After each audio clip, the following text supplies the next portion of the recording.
Hey guys, good morning. आज हम बात करने वाले हैं कॉमन लॉ एडमिशन टेस्ट के बारे में। अगर आप ट्वेल्थ का एग्ज़ाम दे रहे हैं, अगर आप के घर में कोई ट्वेल्थ का एग्ज़ाम दे रहा है और वो लॉ के फील्ड में अपना करियर बनाना चाह रहे हैं, या वो कन्फ्यूजन में हैं कि उन्हें मेडिकल एंट्रेंस एग्ज़ामिनेशन में नहीं बैठना है या इंजीनियरिंग नहीं करना चाह रहे हैं, तो उसके बाद अगर एक बहुत बड़ा ट्रेंडिंग अगर करियर वर्तमान में है, वर्तमान के एस्पेक्ट्स में हम देखें, तो निश्चित तौर पर क्लैट के द्वारा जो लॉ के फील्ड में आप करियर बनाया जाए, तो एक बहुत ही अच्छा करियर ऑप्शन उभर कर आया है। तो देखिए, होता क्या है कि अगर आप क्लैट के थ्रू आप लॉ के फील्ड में करियर बनाते हैं, तो आप एक सबसे बड़ी बात ये होती है कि आपको एक वेस्ट नेशनल इम्पोर्टेंस का इंस्टीट्यूट मिलता है पढ़ने के लिए, जिसके माध्यम से आप अपना जो B L L B honours करते हैं वो कंप्लीट होता है। और फिर आपके लिए लॉ फर्म्स में काम करने का एक बड़ा अवसर मिलता है।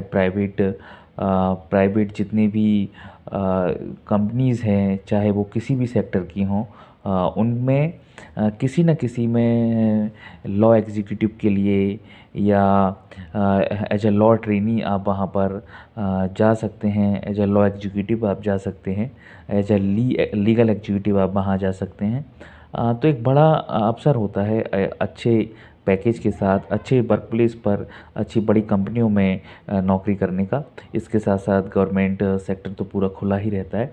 और दूसरी बात ये होती है कि आपको एक जो एक्सपोज़र मिलता है ना लॉ के लिए, वो बहुत बड़ा मिलता है। तो देखिए, यही है क्लैट की महिमा, अगर मैं कहूँ।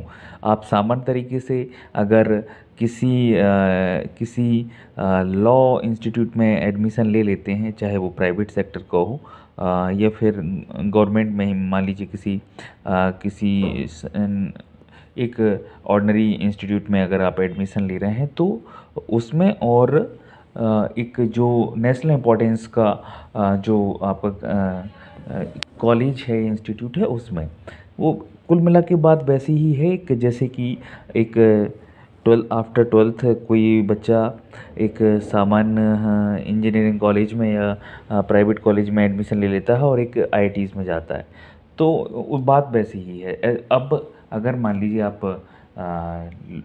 आईआईटीज़ में नहीं जाना चाह रहे हैं, आपका मन नहीं है, आप मेडिकल एंट्रेंस एग्ज़ामिनेशन में बैठना नहीं चाह रहे हैं, आप मेडिकल फील्ड में नहीं जाना चाह रहे हैं, आप लॉ की फील्ड में जाना चाह रहे हैं, आपका इंटरेस्ट है लॉ में, और इंटरेस्ट के साथ साथ अगर देखा जाए तो वर्तमान में ये एक बहुत ही अच्छा करियर ऑप्शन के रूप में उभर कर सामने आया है।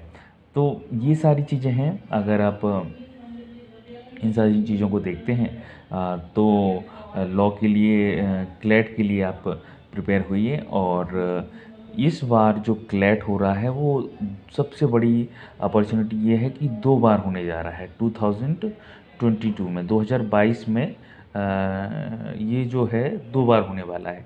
एक एक्चुअली क्या है कि क्लैट जो कंडक्ट कराया जाता है, वो कंसोर्टियम ने डिसाइड किया है कि इसको हम एग्ज़ाम की जो बोर्ड के एग्ज़ाम होते हैं, उसकी एक पैरेलल वे में ही लें, ताकि जब इसके एडमिशन्स की बारी आए तो किसी को किसी प्रकार का वेट ना करना पड़े, किसी प्रकार की समस्याएं ना हो, और आसानी से वो हम उनको एडमिशन दे पाएँ।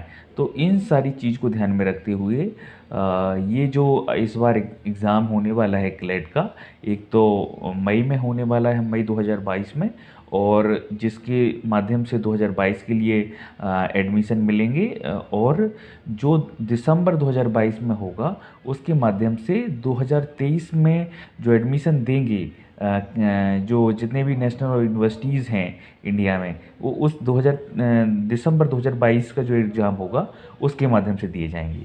तो ये सारी इसके एग्ज़ाम की प्रोसेस है। और बाकी इस एग्ज़ाम के लिए क्या क्या किस तरह से आपको पढ़ाई करनी होगी, उस सारी उसके बारे में हम एक डिटेल एनालिसिस लेकर आएंगे।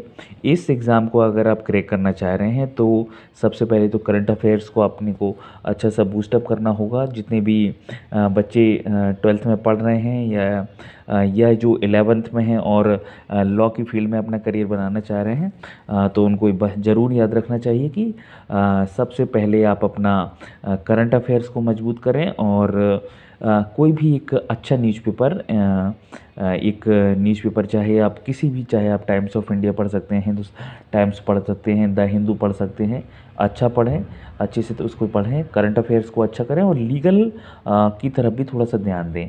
फिर आता है जीके वाला पोर्शन। तो सबसे पहले अगर आप करंट अफेयर्स तैयार करेंगे तो बाकी भी आपकी चीज़ें धीमे धीमे तैयार होने लगेंगी। तो जो भी बच्चे तैयार कर रहे हैं, अगर वो तैयारी करना चाह रहे हैं तो सबसे पहले उनको करंट अफेयर्स की तरफ ध्यान देना स्टार्ट कर देना चाहिए। बाकी इसके पूरे सिलेबस और इसकी स्ट्रेटजी के साथ हम जल्दी ही उपस्थित होंगे। सभी को मेरी शुभकामनाएं। बहुत बहुत धन्यवाद।